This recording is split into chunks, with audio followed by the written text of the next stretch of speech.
لا تحسب أن الدين بعيد عن حب وحياة، وبهجرك للدين ستحيا تعشق ما قلبك يهوى، أو أن الأيام ستحلو وترى الدنيا شط نجاة. دينك بحر من آمال شط لجميل الأحلام، ليس الدين كما تخشاه ذا ممنوع ذاك حرام. فالإسلام جميل حقا هذا ليس هو الإسلام، كل أوامره تهدينا وتنادينا للخير، ينهانا عن كل طريق يأخذنا نحو الشر. والله رحيم وحليم يدعو دوما للبر، كل أوامره تهدينا وتنادينا للخير، ينهانا عن كل طريق يأخذنا نحو الشر. والله رحيم وحليم يدعو دوما للبر.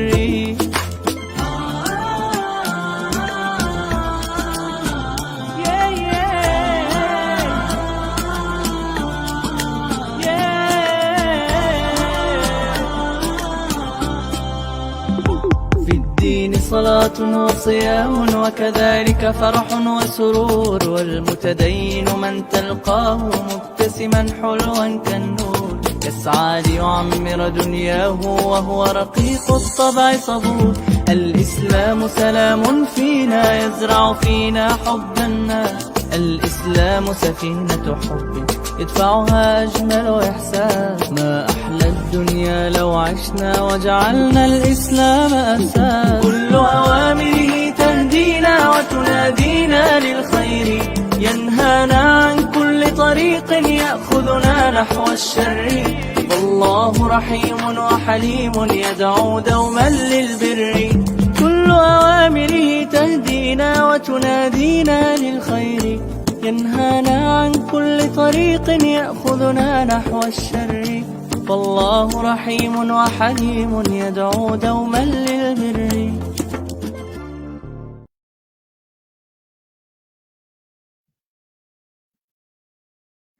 Bismillahirrahmanirrahim. Innal hamdalillah nahmaduhu wa nasta'inuhu wa nastaghfiruh wa na'udzu billahi min syururi anfusina wa min sayyiati a'malina. May yahdihillahu fala mudhillalah wa may yudlilhu fala hadiyalah.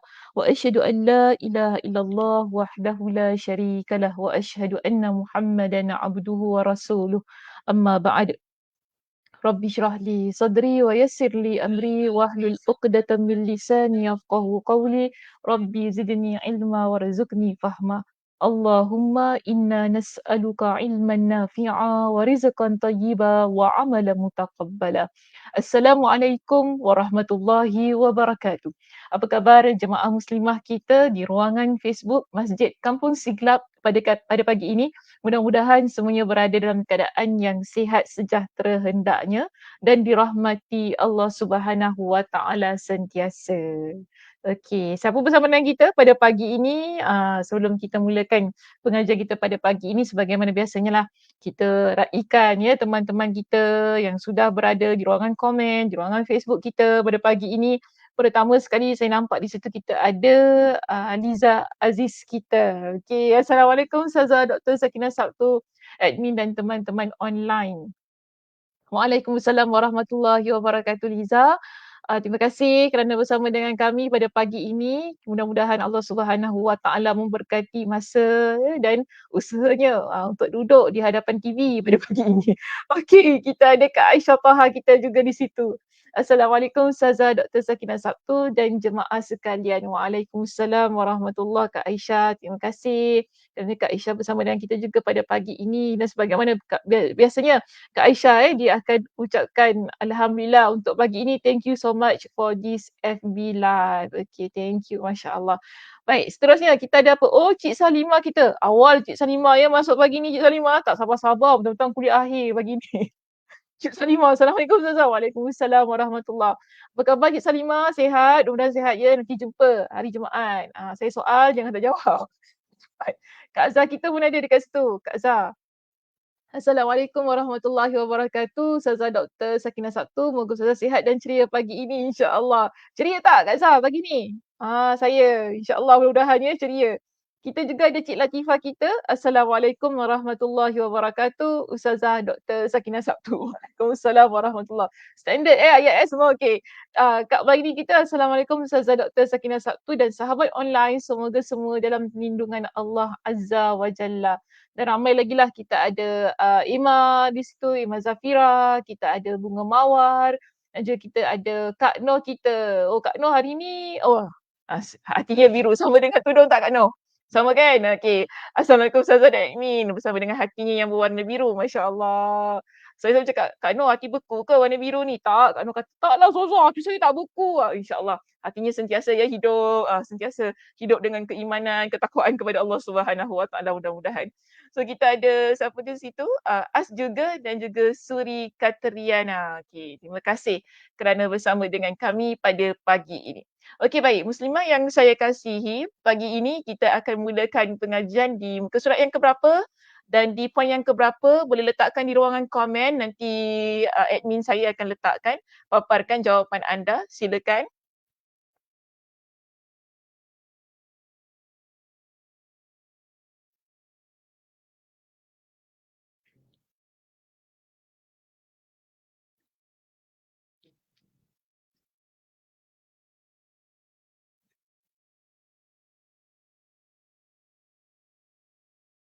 Okey, Kak Zah kata apa tu?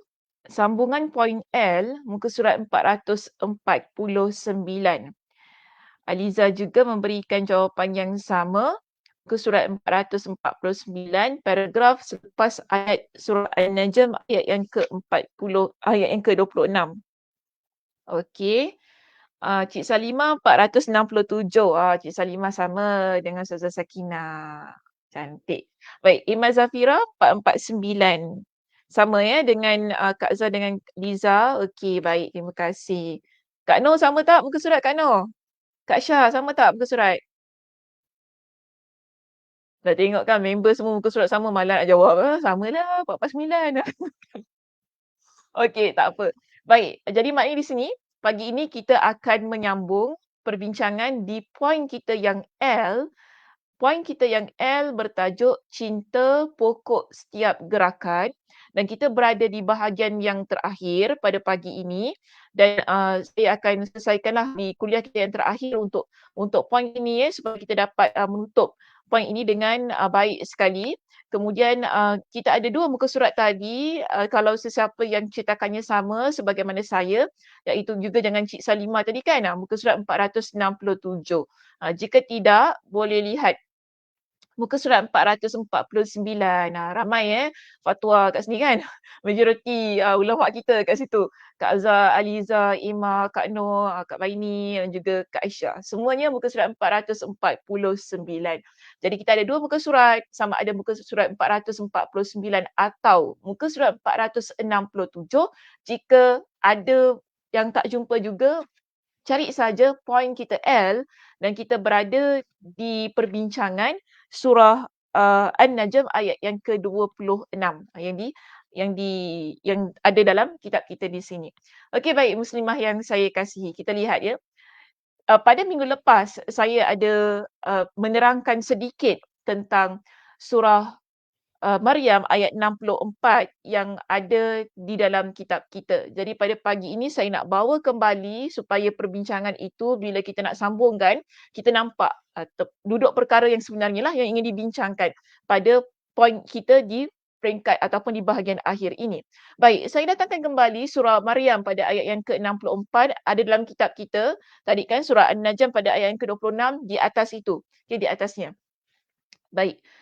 Pada ayat ini Allah Subhanahu Wa Taala menerangkan kepada kita, maknanya Allah tegaskan bahawa setiap apa yang dilakukan oleh para malaikat merupakan pergerakan yang mereka lakukan kerana kecintaan mereka kepada Allah Subhanahu Wa Taala. Dalam keadaan yang begini kita dapati bahawa para malaikat ini merupakan tentera Allah Subhanahu Wa Taala yang Allah Subhanahu Wa Taala utuskan, Allah wakilkan untuk melaksanakan setiap perkara yang berkaitan dengan pergerakan. Pada minggu lepas kita ada bincangkan tentang pergerakan awan, pergerakan janin ni dalam perut ibu, kemudian kita ada bincangkan tentang pergerakan petir, semua itu telah saya nyatakan bersama dengan dalil-dalilnya yang tersendiri. Jadi pada pagi ini kita dapati bahawa dalam surah Maryam ayat yang ke-64 ini, setiap apa yang dilakukan oleh para malaikat itu adalah melaksanakan perintah Allah.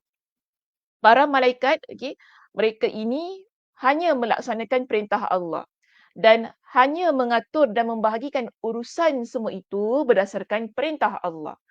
Dengan kata lain, para malaikat tidak melakukan semua pergerakan tersebut melainkan dengan izin Allah dan juga melaksanakan setiap perintah yang Allah Subhanahu Wa Taala inginkan mereka lakukan.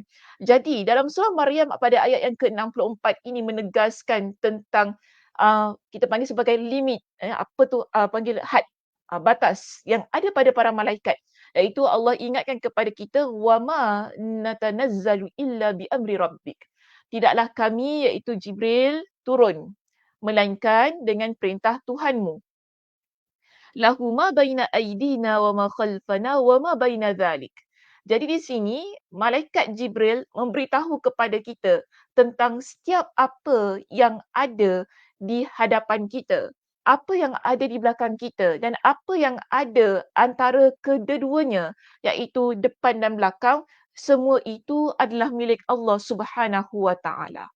Jadi inilah yang Allah Subhanahu Wa Taala tegaskan. Kemudian Allah kata dalam ayat ini, wa ma kana rabbuka nasiya, dan tidaklah Tuhanmu lupa tentang semua perkara yang berlaku di atas muka bumi ini.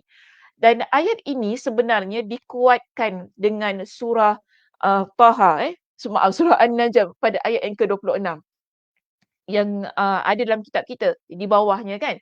Tadi di atas kita ada surah Maryam pada ayat yang ke-64, kemudian Imam Ibn Qayyim Al-Jauziyah dalam kitabnya ini dia kuatkan dengan satu lagi ayat untuk menyokong statementnya berkaitan dengan malaikat hanya melaksanakan perintah Allah. Setiap pergerakan yang dilakukan oleh malaikat ini ialah dengan izin Allah Subhanahu Wa Taala, bukan dengan mengikut kepada kehendak mereka. Okey, so mereka melakukan semua itu kerana mereka adalah makhluk yang taat kepada Allah, yang cinta kepada Allah Subhanahu Wa Taala. Jadi di sini dalam surah An-Najm pada ayat yang ke-26 itu, kita dapati bahawa Allah ingatkan kepada kita syafaat diberikan hanya dengan izin Allah. Syafaat tidak diberikan, okey, mengikut kepada apa yang kita inginkan. Walaupun nanti di akhirat kan kita banyak kali bincangkan tentang ada nanti golongan orang beriman yang boleh memberikan syafaat. Contoh kita pernah bincangkan tentang hadis yang mana nanti di akhirat kelak kita boleh menyelamatkan orang-orang yang beriman, boleh menyelamatkan kawan-kawan mereka yang berada dalam api neraka. Ini semua syafaat. Tetapi kita perlu faham tentang pemberian syafaat ini, ia tidak boleh dilakukan melainkan setelah Allah Subhanahu Wa Taala izinkan. Begitu juga dengan para malaikat. Para malaikat, yes, mereka boleh memberikan syafaat. Tetapi Allah ingatkan, syafaat yang mereka berikan tidaklah boleh diberikan melainkan dengan izin Allah Subhanahu Wa Taala. Dan hal itu dikuatkan dalam surah An-Najm pada ayat yang ke-26 ini, yang mana Allah Subhanahu Wa Taala berfirman, Allah kata, wa kam mim malakin fis samawat. Dan berapa banyaknya malaikat di langit. Malaikat ni dia memiliki bilangan yang sangat banyak. Ini menunjukkan kekuasaan Allah Subhanahu Wa Taala. Kalau kita baca dalam hadis yang diriwayatkan oleh Imam Muslim, Muslimah, kita dapati Nabi SAW ceritakan tentang para malaikat yang sujud kepada Allah di Baitul Ma'mur. Di Baitul Ma'mur tu kawasanlah yang berada di atas langit. Kemudian Nabi kata apa? 70,000 malaikat setiap masa, setiap hari, mereka ini bila ada 70,000 malaikat yang telah sujud kepada Allah di Baitul Ma'mur ini, keluar daripada tempat tersebut 70,000 malaikat lagi yang masuk. Dan itu berlaku dalam keadaan yang silih berganti. 70,000 terkira kita kan. Ini menunjukkan kekuasaan Allah. Dan Allah ingatkan, berapa banyak malaikat yang ada di langit itu, mereka ini la tughni syafa'atuhum syai'a. Mereka, syafaat mereka sedikit pun tidak berguna. Okey? Uh, illa min ba'di ayyadzanallahu liman yasha' wa yarda. Kecuali sesudah Allah mengizinkan, maaf saya tersilap type di situ mengizinkan bagi orang yang dikehendaki dan diredainya. Okey, maknanya Allah Subhanahu Wa Taala berikan kepada para malaikat ini dengan keutamaan untuk memberikan syafaat kepada makhluk lain. Tetapi semua itu melainkan dengan izin Allah Subhanahu Wa Taala yang Allah nak berikan kepada siapa? Bermakna dengan kata lain, para malaikat ini mereka tidak boleh memberikan syafaat mengikut kepada orang yang mereka suka. Oh, aku sukalah dengan dia ni, dia nak berikan syafaat. Tak boleh begitu. Aku redalah dengan orang ni, maka aku nak berikan syafaat. Aku nampak macam baik orang ni, maka nak berikan syafaat. Malaikat tak mampu untuk melakukan sedemikian. Malaikat ni dia boleh mampu berikan syafaat itu ataupun pertolongan itu kepada orang yang Allah inginkan, kepada orang yang Allah redha. Barulah malaikat tu akan berikan syafaat ataupun dengan kata lain pertolongan. Jadi dalam surah An-Najm ayat yang ke-26 inilah menguatkan apa yang disebutkan oleh Imam Ibnul Qayyim Al-Jauziyah pada perenggan yang di atasnya, iaitu tentang keadaan para malaikat yang mana mereka ini tidak boleh melakukan sesuatu melainkan dengan izin Allah Subhanahu Wa Taala. Bila Allah izinkan, barulah mereka mampu untuk melakukan perkara tersebut. Okey, baik. Di sini kita dapati ada banyak ayat dalam Al-Quranul Karim. Allah Subhanahu Wa Taala bersumpah dengan beberapa golongan malaikat. Dan dia kata, Allah Subhanahu Wa Taala juga bersumpah dengan beberapa golongan malaikat yang melaksanakan perintahnya terhadap makhluknya sebagaimana firman-Nya. Okey. Jadi dalam kitab kita pertama sekali didatangkan kepada kita dengan contoh dari surah As-Saffat. Okey, surah As-Saffat. Allah bersumpah dengan beberapa malaikat. Malaikat ada banyak, tadi ada saya sebutkan dalam hadis yang diriwayatkan oleh Imam Muslim tentang bila malaikat yang masuk ke dalam Baitul Ma'mur setelah mereka sujud kepada Allah, 70,000 malaikat keluar, 70,000 malaikat masuk semula kan. Menunjukkan bahawa para malaikat ini merupakan tentera Allah yang sangat banyak. Yang berada di bawah kekuasaan Allah Subhanahu Wa Taala. Jadi di dalam Al-Quranul Karim Allah sebenarnya menyebutkan tentang tugas-tugas mereka dan Allah bersumpah dengan beberapa malaikat yang disebutkan dalam Al-Quran itu beserta dengan tugas-tugas mereka yang tersendiri. Antara contohnya ya muslimah, kita boleh lihat dalam surah As-Saffat pada ayat yang pertama hingga ayat yang ketiga. Dalam surah As-Saffat pada ayat yang pertama hingga ayat yang ketiga, Allah Subhanahu Wa Taala berfirman. Allah Subhanahu Wa Taala menyebutkan tentang para malaikat yang berbaris. Allah kata apa? Was-saffati saffa. Demi rombongan yang bersaf-saf dengan sebenar-benarnya. Okey, Allah kata begitu. Demi rombongan yang bersaf-saf dengan sebenar-benarnya. Ayat yang pertama. Masuk pada ayat yang kedua, Allah kata begini, fazajirati zajra, dan demi rombongan yang melarang dengan sebenar-benarnya dari perbuatan-perbuatan maksiat. Seterusnya pada ayat yang ketiga, Allah sambung lagi, Allah kata begini, fattaliyati zikra, dan demi rombongan yang membacakan pelajaran, itu pengajaran kepada makhluk yang lain. Jadi ada 3. Baik, bila kita baca ayat ini kan, kita dapati bahawa penyebutan tentang rombongan ataupun kumpulan yang bersaf-saf, kumpulan yang melarang dengan sebenar-benarnya dari perbuatan-perbuatan maksiat, kumpulan yang membacakan pengajaran-pengajaran dari Allah Subhanahu Wa Taala ini, kita mungkin ada rasa persoalan pada benak kita kan. Rombongan ni, kumpulan ni, kumpulan apa? Rombongan daripada mana? Kan? Jadi bila kita merujuk dalam perbincangan yang dimuatkan oleh para pentafsir, Antaranya Imam Ibn Kathir rahimahullah, Imam At-Tabari, Imam Al-Qurtubi dalam kitab-kitab mereka, mereka bersepakat bahawa rombongan ataupun kumpulan-kumpulan ini ialah para malaikat yang Allah bersumpah dengan tugas-tugas yang diperintahkan kepada mereka. Jadi bila kita rujuk di dalam kitab antaranya kitab tafsir Quranul Azim, Imam Ibn Kathir rahimahullah dia menyatakan bahawa wasaffati saffa, demi rombongan yang bersaf-saf dengan sebenar-benarnya, iaitu para malaikat. Masuk pada ayat yang kedua, dia kata itu juga para malaikat. Bila masuk pada ayat yang ketiga dengan statement yang sama, dia kata apa? Itu juga para malaikat.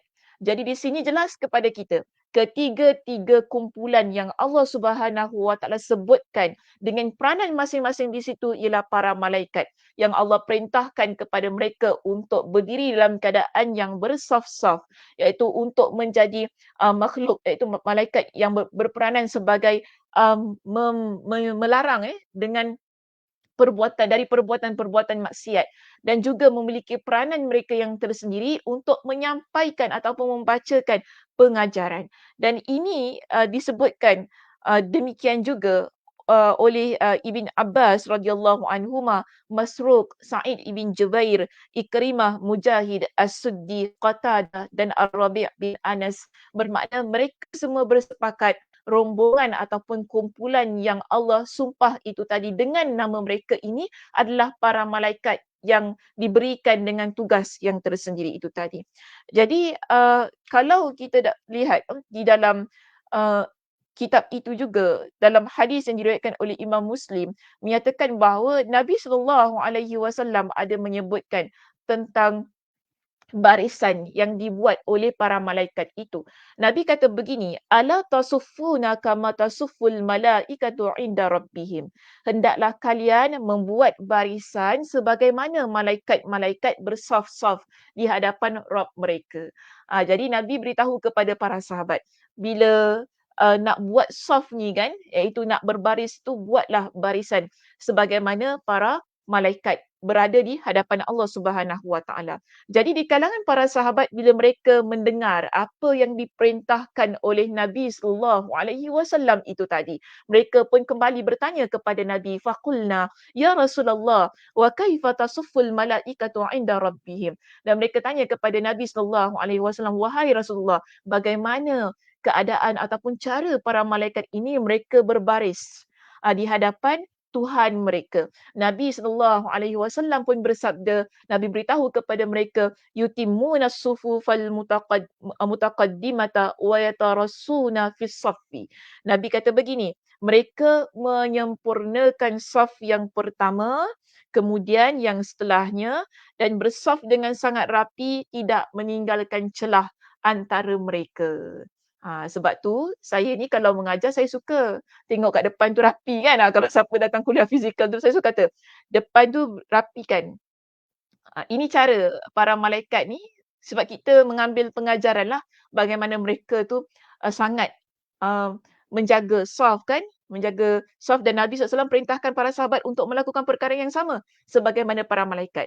Jadi kalau kita pergi ke mana-mana pengajian ataupun majlis-majlis ilmu, pastikan di bahagian hadapan itu kita penuhkan safnya. Kemudian sama juga bila dah penuh baru belakang dipenuhkan. Jangan ada rongak-rongak lah, ada rompong-rompong kat situ kan. Sebab Nabi ingatkan tadi pada kita bagaimana para malaikat itu bila mereka berada di hadapan Allah Subhanahu Wa Taala, bila mereka itu menyusun saf mereka, iaitu Nabi ingatkan mereka sempurnakan saf yang pertama di hadapan, kemudian barulah yang setelahnya, dan bersaf dengan sangat rapi, tidak meninggalkan celah antara mereka.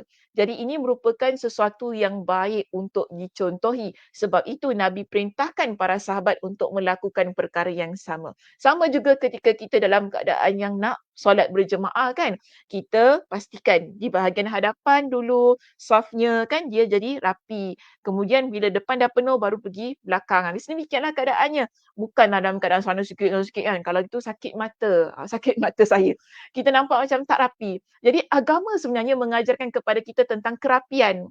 Kan? Agama ini mengajarkan kepada kita tentang sesuatu yang seragam, supaya kita nampak begini ya, hal yang rapi, hal yang seragam, yang cantik ini dia menunjukkan tentang ketenangan, kan? Ia menunjukkan tentang sesuatu yang tak serabut. Maka agama kita sebagai agama Islam yang sentiasa menyebarkan keamanan, ingin menunjukkan bahawa apa pun yang kita buat, ia mesti cantik, rapi, tersusun, teratur, kan? Ni bukan OCD Muslimah tiba-tiba ni OCD, Sakinah tu OCD, tak. Tetapi inilah yang diajarkan oleh agama. Agama ni mengajarkan kepada kita tentang kerapian, keteraturan, kan dalam apa jua perkara yang kita lakukan. Jadi itulah juga yang Allah Subhanahu Wa Taala perintahkan kepada para malaikat supaya mereka ni teratur, rapi, dan bahkan dalam hadis yang diriwayatkan oleh Imam Muslim itu tadi yang telah saya bacakan, yang juga dimuatkan oleh Imam Ibn Kathir dalam kitabnya Tafsir Al-Quranul Azim, menegaskan bahawa Nabi memerintahkan para sahabat dengan perkara yang sama, iaitu kerapian ketika mereka ni berada dalam satu saf. Jadi cantik keadaannya sedemikian. Nampak kan ada satu ukhuwah juga. Bila kita ni berada dalam keadaan yang sentiasa dekat dengan teman-teman kita, duduk yang dalam keadaan yang rapat, itu menunjukkan kita ada jiwa yang ingin sentiasa bersama dengan teman-teman kita. Walaupun kadang-kadang kita kata kita ni tak kenal lah siapa orang sebelah kita kan. Tetapi bila kita sentiasa mementingkan tentang saf yang rapat itu, sentiasa kita ni mementingkan keadaan yang rapi kita dengan teman kita di sebelah, kenal ke tak kenal kan. Tetapi bila kita mementingkan hal itu, kita nampak inilah persaudaraan dalam agama, persaudaraan dalam Islam yang mengajarkan kita ni tak pilih bulu begitu kan keadaannya. Tak apalah siapa pun yang kat sebelah kita ni yang penting perempuan-perempuan, lelaki-lelaki tiba-tiba pula.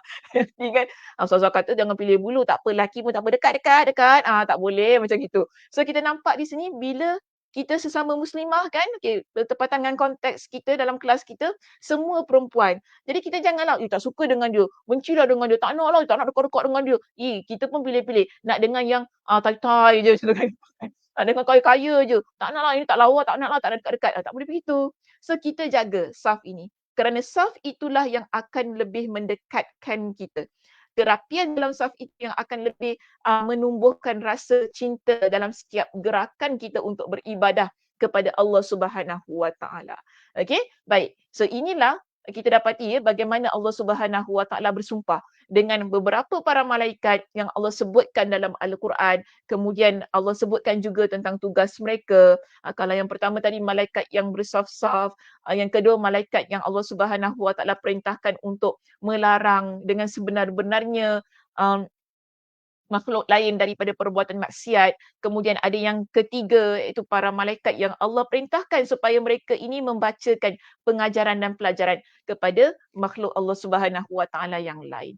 Baik, dalam kitab kita di sini Muslimah, Imam Ibn Al-Qayyim Al-Jauziyah juga mendatangkan surah yang lain bagi menguatkan perbincangannya di sini. Jadi ada satu lagi surah yang disebutkan dalam kitab kita iaitu surah Al-Mursalat. Surah Al-Mursalat pada ayat yang pertama hingga pada ayat yang ke-6. Jadi dalam surah ini Allah Subhanahu Wa Taala menyebutkan tentang peranan yang lain yang Allah berikan kepada para malaikat. Di sini kita ada 6. Tadi kita ada 3 kan? Kita ada 3. Kita belajar 3 peranan malaikat. Apa perintah yang Allah Subhanahu Wa Taala berikan kepada mereka, tugas yang mereka perlu lakukan. Pada surah Al-Mursalat ayat yang pertama hingga yang ke-6, sekali lagi Allah Subhanahu Wa Taala bersumpah dengan para malaikat ini. Kemudian Allah Subhanahu Wa Taala juga sebutkan apakah tugas mereka. Baik, di sini dalam surah Al-Mursalat 1 hingga 6, Allah kata wal mursalati urfa fal asifati asfa wan nashirati nashra fal fariqati farqa fal mulqiyati dhikra uzran atau nuzra. Okey. Jadi Allah kata demi malaikat-malaikat yang diutus untuk membawa kebaikan. Demi malaikat-malaikat yang diutus untuk membawa kebaikan. Fal asifati asfa, dan demi malaikat-malaikat yang terbang dengan kencangnya. Nampak ya? Ada malaikat yang Allah utuskan untuk bawa kebaikan, ada malaikat yang Allah utuskan untuk terbang dengan sangat laju. Wan nashirati nashra, dan malaikat yang menyebarkan rahmat dengan seluas-luasnya. Jadi ada malaikat rahmat. Kemudian Allah kata falafariqati farqa, dan malaikat yang membezakan antara yang hak dan yang batil dengan sejelas-jelasnya. Dan Allah sebutkan di situ falmulqiyati dzikra, dan malaikat yang menyampaikan wahyu uzran au nuzra, untuk betul. Falmulqiyati dzikra, untuk menolak alasan-alasan yang memberikan peringatan, uzran au nuzra. No. Saya silap baca kejap. Dan malaikat-malaikat yang menyampaikan wahyu untuk menolak alasan-alasan atau perintah peringatan. Jadi di sini kita dapati ada peranan-peranan yang lain jugalah yang Allah Subhanahu Wa Taala berikan kepada para malaikat. Jadi di sini kalau kita lihat dalam perbincangan, saya masih lagi merujuk dalam kitab tafsir Imam Ibn Kathir rahimahullah.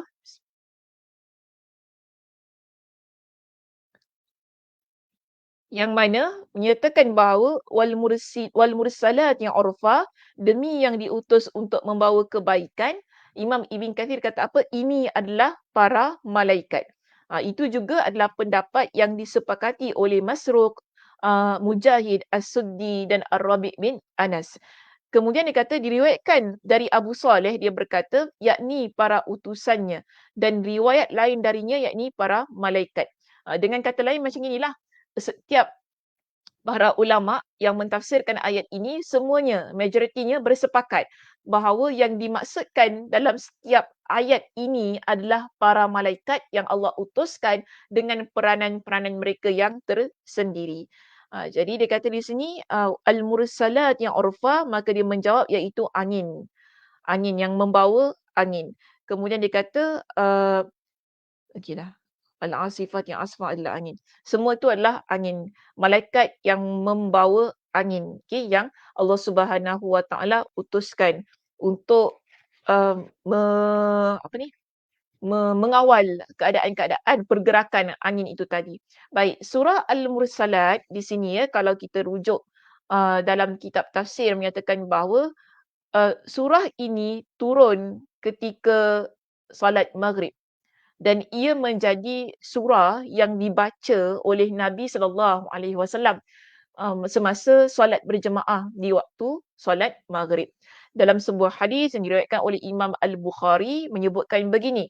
Dia kata ketika kami sedang bersama Rasulullah SAW di sebuah gua di Mina, tiba-tiba turun surah Al-Mursalat kepada baginda.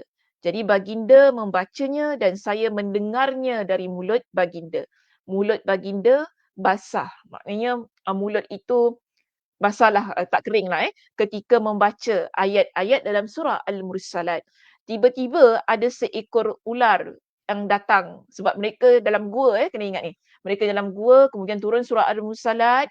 Nabi SAW bacakan ayat itu kepada para sahabat. Tiba-tiba sahabat ni kata apa? Ada seekor ular yang datang menyerang kami. Maka baginda pun bersabda, uqtuluhu, bunuhlah ular itu. Kami pun segera bangkit untuk membunuh ular tersebut, tetapi ular itu pun dia terlepas. Maknanya ular tu larilah pergi. Dan Nabi SAW bersabda, "Wukiyat syarrakum kama wukitum syarraha." Ia telah dilindungi dari keburukan kalian.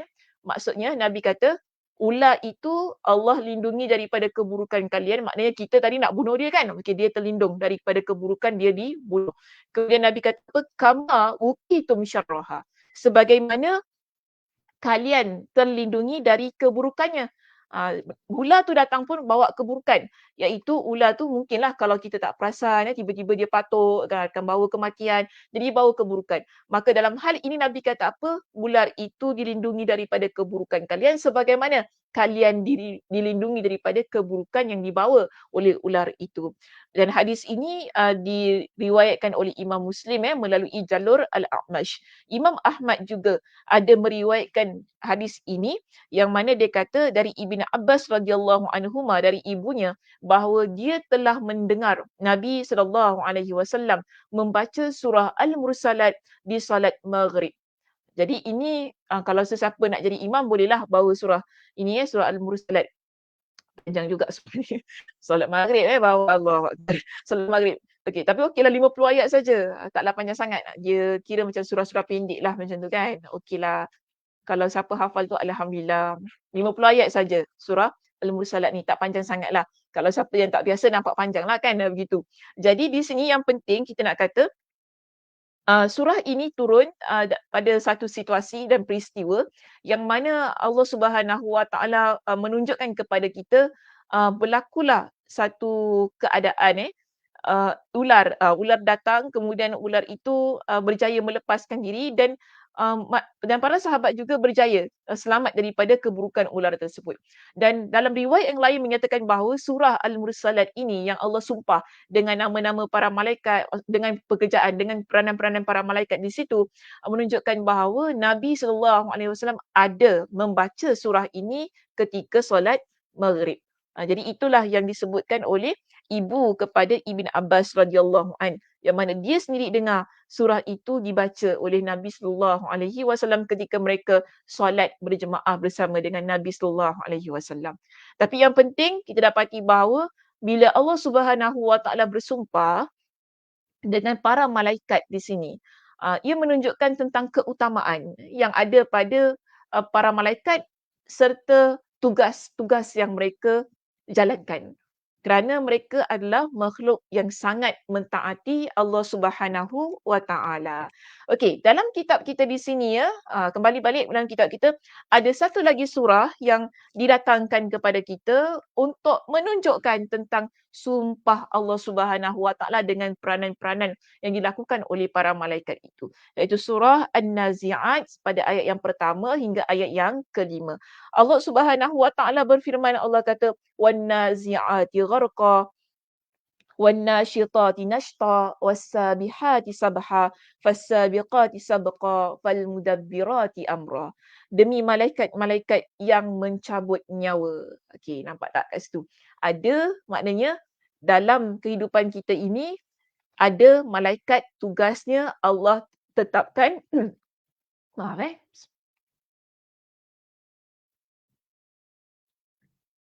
Allah perintahkan mereka ini mencabut nyawa. Sebagaimana yang Allah sebutkan dalam surah An-Nazi'at ayat yang pertama. Wan-nashitati nashta. Dan malaikat yang mencabut nyawa dengan lemah lembut. Pertama, malaikat mencabut nyawa dengan keras. Okey. Kedua, malaikat yang mencabut nyawa dengan lemah lembut. Daripada ayat ini kita faham bahawa kalau seseorang dia itu adalah orang yang melakukan perbuatan-perbuatan maksiat, dosa yang akan mencabut nyawanya itu nanti ialah malaikat yang pertama tu tadi.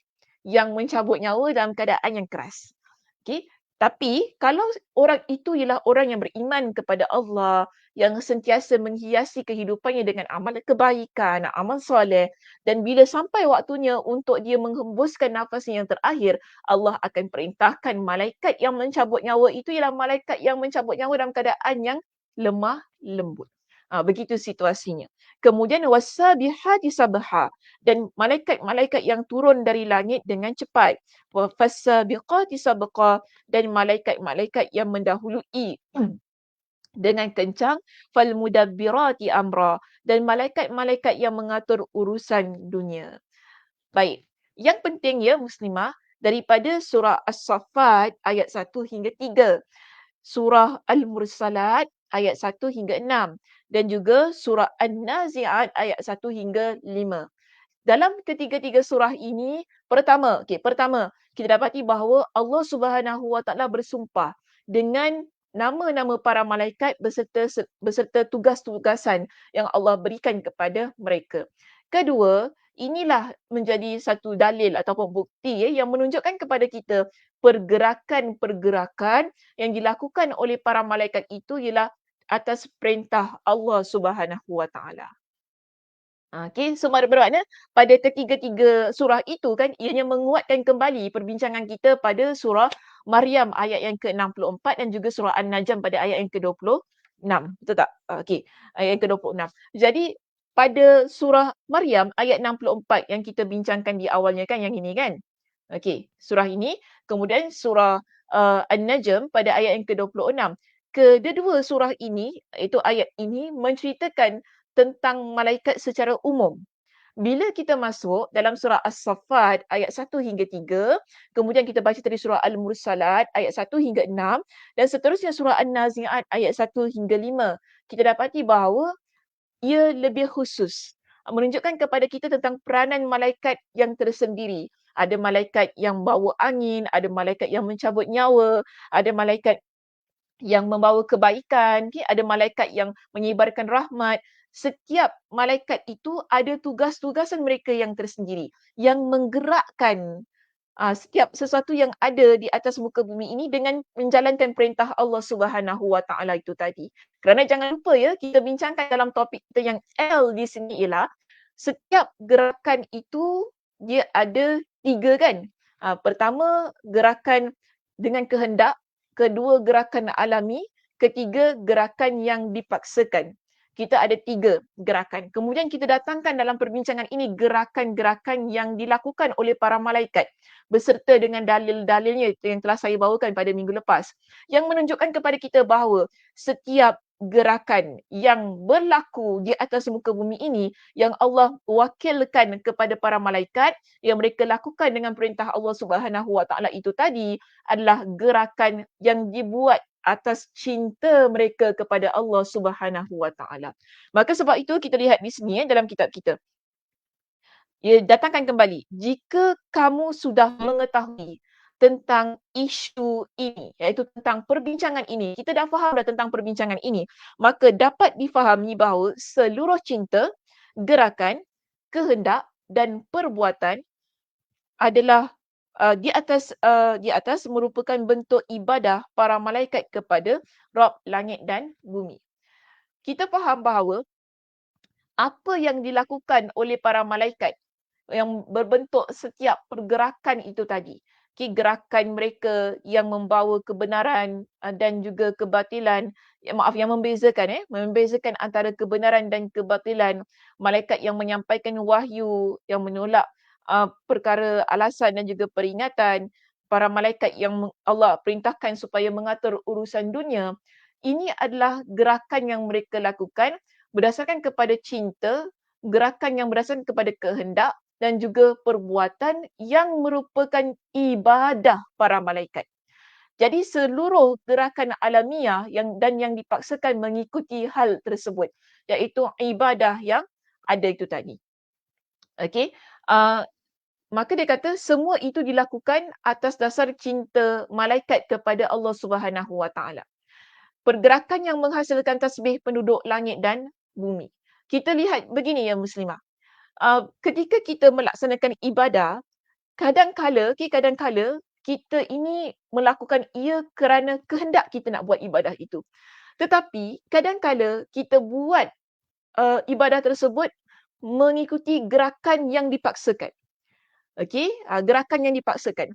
Sebab ibadah ini kan bagi saya, ada kala ia perlu dipaksakan. Ia tak boleh ikut kepada rasa kita. Contoh saya kata, kita kalau ikut rasa kita tak bangun solat subuh. Kan? Ada orang dia kena paksa bangun solat subuh dan kita kena paksa diri kita bangun waktu tu juga. Kan? Kita tak ada nanti. Dia tak boleh begitu. Kena bangun. Ini adalah gerakan yang kita paksakan. Tetapi kita jangan lupa, gerakan yang kita paksakan itu ialah kerana apa? Ketaatan kita kepada Allah Subhanahu Wa Taala. Yang ada rasa cinta kita kepada Allah. Kenapa sanggup bangun ni pagi-pagi ni untuk solat subuh ni? Kerana paksa diri. Dan ngantuk-ngantuk pun bangun juga. Ambil wuduk, sujud-sujud pun bangun juga. Sebab apa? Kita taat kepada Allah. Ini adalah ibadah kita kepada Allah. Ibadah kepada Allah itu ia perlu dipaksakan. Okey, barulah nanti akan jadi kehendak yang tak perlu dipaksakan. Ada kalanya situasinya begitu. Sewaktu kita nak beribadah kepada Allah Subhanahu Wa Taala. Jadi kalau kita tak paksa, dia tak berlaku. So, di sini Imam Ibn Qayyim kata apa? Gerakan-gerakan ini sama ada ianya gerakan yang mengikut kepada kehendak kita, gerakan yang mengikut kepada satu keadaan yang dipaksakan, gerakan-gerakan tersebut seluruhnya bila seorang yang beriman dia melakukan, ia akan dilakukan dalam keadaan yang penuh cinta, ketaatan kepada Allah kerana nak beribadah kepada Allah Subhanahu Wa Taala semata-mata. Jadi ini yang kita belajar daripada para malaikat itu tadi. Mereka ini tak sama penciptaannya dengan kita. Saya dah jelaskan pada minggu lepas. Okay, penciptaan mereka dengan kita tak sama. Mereka ini bila Allah bila Allah Subhanahu Wa Taala perintah jap. Mereka ini bila Allah Subhanahu Wa Taala perintahkan, apa ni? Mereka ini bila Allah Subhanahu Wa Taala perintahkan, mereka akan terus taat. Sami'na wa ata'na. Berbeza dengan kita manusia tau. Kita manusia ni bila Allah Subhanahu Wa Taala perintahkan, ada saja hal yang kita nak cari alasan. Nanti, ya ke kena buat, ya ke wajib, kan? Ya ke nak kepastian itu ni. Dia begitu keadaannya. Berbeza dengan malaikat tadi kan. Tetapi kita ni walaupun kita ada satu keadaan kemusykilan yang banyak, persoalan yang banyak dalam kehidupan ini tentang hukum hakam yang Allah Subhanahu Wa Taala tetapkan pada diri kita, last kali dia akan menuntut kita untuk melaksanakan perbuatan itu, melaksanakan ketaatan tersebut. Dan ketaatan itu kita buat kadang-kala kerana kehendak kita dan kadang-kala kerana keterpaksaan. Sebab itu perintah Allah Subhanahu Wa Taala. Tetapi ianya adalah satu gerakan yang kita akan persoalkan kembali. Kenapa kita buat gerakan itu? Contoh solat. Kenapa kita buat gerakan-gerakan dalam solat itu? Kenapa kita tak create kita punya gerakan yang tersendiri? Kan, saya tak nak rukuk lah, saya nak berjoget. Begitu keadaannya kan. Kenapa kita tak buat? Mengikut kepada apa yang kita hendak ataupun apa yang kita rasa. Kerana kita taat kepada Allah. Kita cinta kepada Allah. Maka gerakan itu seluruhnya, apa pun yang kita buat, berdasarkan kepada perintah Allah, berdasarkan kepada sesuatu yang Allah kata jangan buat, maka kita tinggalkan. Kita buat semua itu kerana cinta dan untuk beribadah kepada Allah Subhanahu Wa Taala.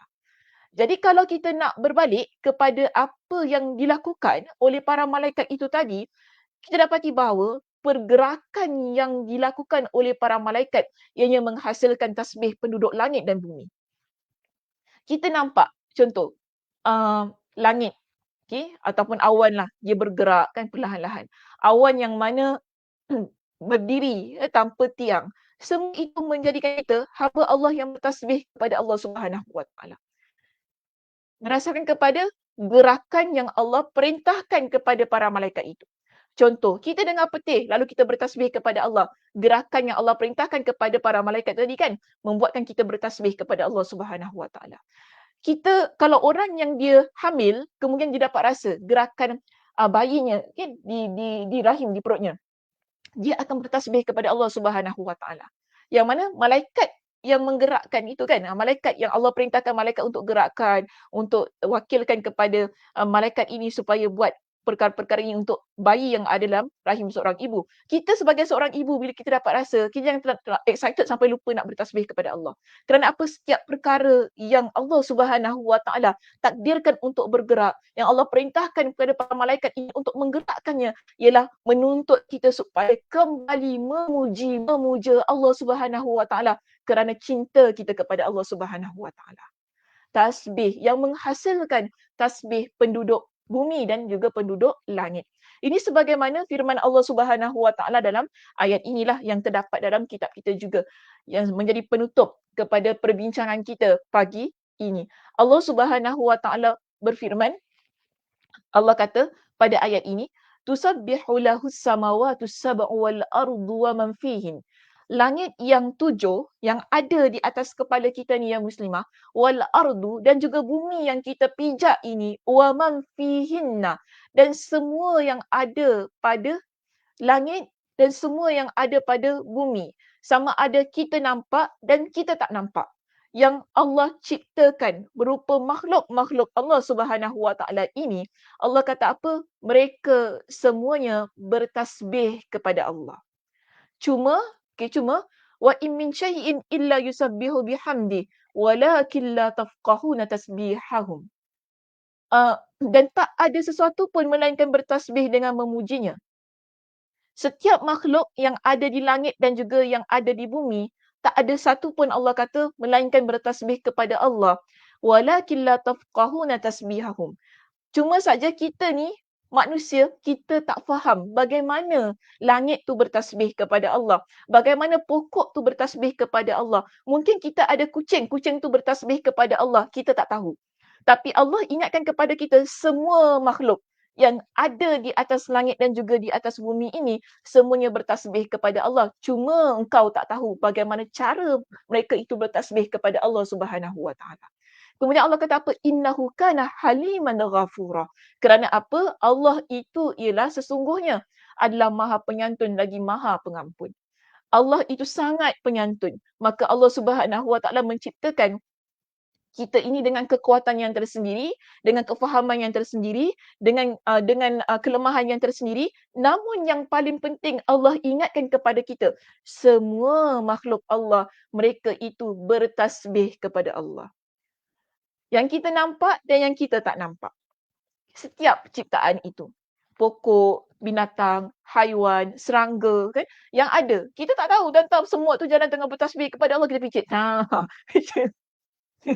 Picit je orang tengah bertasbih. Cuma Allah kata apa? Kalian tak tahu. Kalian tak faham bagaimana makhluk-makhluk yang lain tu mereka bertasbih kepada Allah Subhanahu Wa Taala. Dan ini sebenarnya muslimah ia menjadi satu muhasabah bagi diri kita. Kalau seluruh alam ini sangat bertasbih kepada Allah, kita ni, ya Allah, kalau kita sebagai manusia yang Allah berikan kita dengan hati, dengan perasaan, dengan mata yang boleh melihat, dengan telinga yang boleh mendengar, dengan mulut yang bibirnya boleh berkata-kata, kan, dengan akal fikiran yang sihat, sangat disayangkan kalau kita tidak bertasbih kepada Allah Subhanahu Wa Taala. Maka seharusnya kita ni kan yang menjadi makhluk Allah yang cukup sempurna. Allah kata apa? Laqad khalaqnal insana fi ahsani taqwim. Sesungguhnya aku menciptakan manusia dengan sebaik-baik penciptaan. Kita ni manusia Allah ciptakan dengan sebaik-baik penciptaan. Seharusnya kita ni lebih lagi bertasbih kepada Allah Subhanahu Wa Taala dengan setiap nikmat yang Allah Subhanahu Wa Taala berikan pada kehidupan kita ini. Sebab itu Nabi SAW mengingatkan kepada kita dengan kalimat-kalimat tasbih untuk kita amalkan dalam kehidupan. Nabi SAW bersabda, Nabi kata begini muslimah, kalimatani khafifatan ala lisani thaqilatani fil mizan habibatani ila rahman. Ada dua kalimat yang ringan di lisan kita, maknanya sangat mudah untuk kita ucapkan. Thaqilatani fil mizan. Kalimat ini ialah kalimat yang berat di timbangan.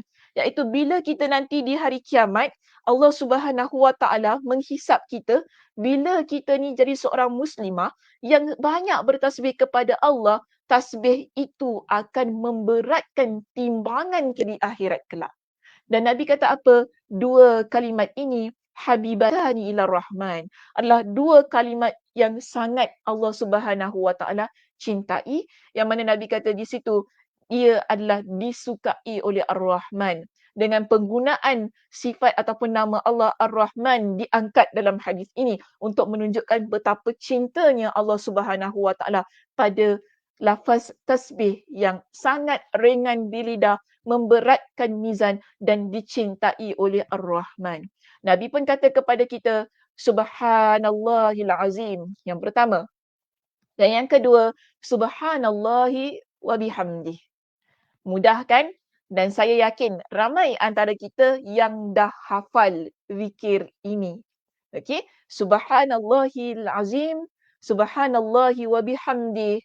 Dua zikir, dua tasbih yang Nabi ingatkan kepada kita, ia sangat ringan di lidah. Maknanya mudah untuk diucapkan. Mudah diucapkan, mudah juga dihafal. Ayatnya pun tak ada yang complicated kan, susahnya lah nak hafal ayat ni. Tak ada. Okay? Mudah sangat. Dan Nabi ingatkan, ia ringan tapi ia sangat berat pada timbangan kalian.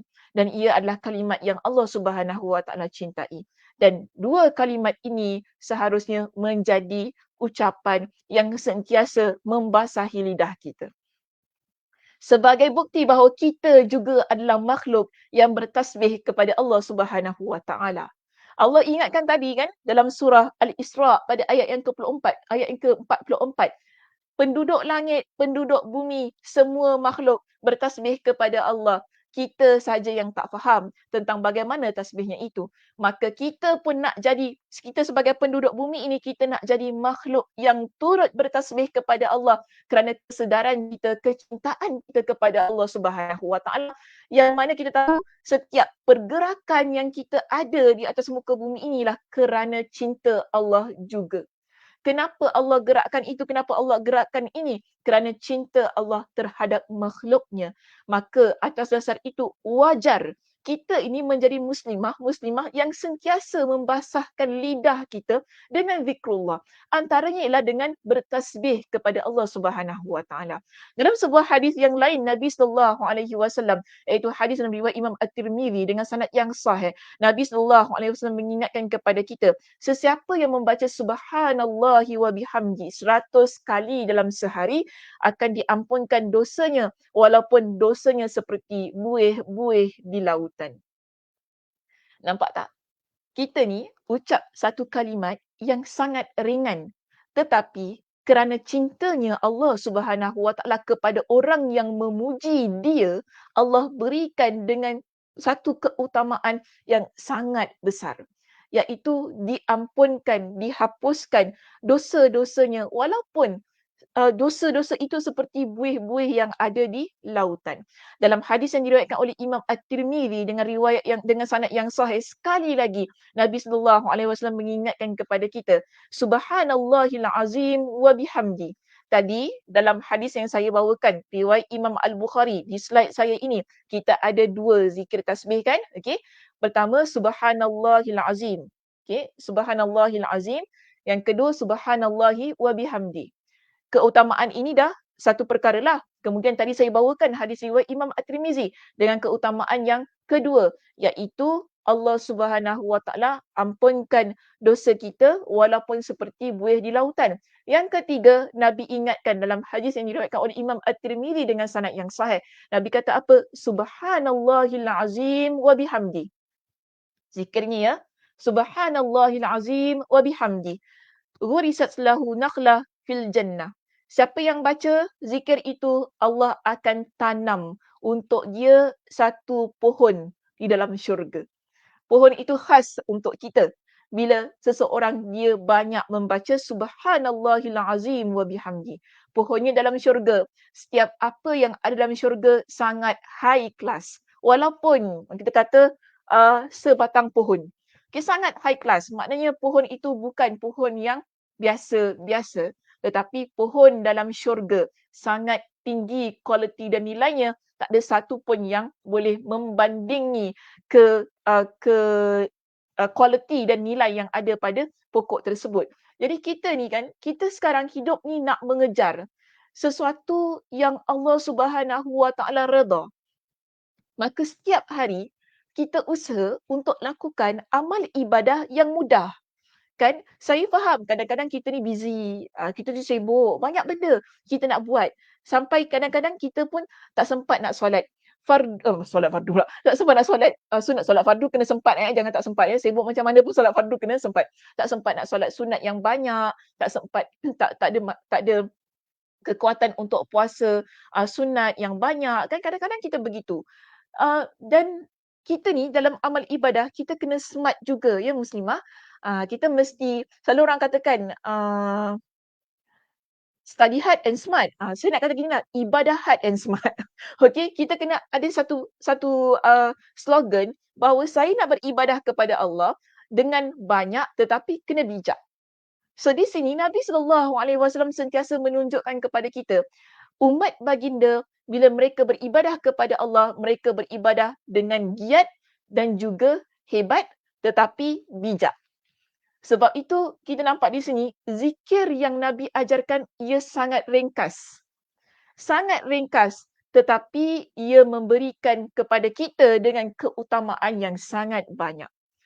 Sebab itu bila kita ni nak jadi muslimah yang banyak mengejar redha Allah Subhanahu Wa Taala, yang sentiasa tujuan kita adalah akhirat, kita kena pastikan kalau lidah saya ini, saya nak buat apa sehingga ia boleh beribadah dan ia mendatangkan keutamaan yang sangat banyak kepada saya di dunia dan juga di akhirat. Dan ini antaranya cara untuk kita beramal dan ibadah itu tadi. Kita bincangkan tentang gerakan bukan? Okey?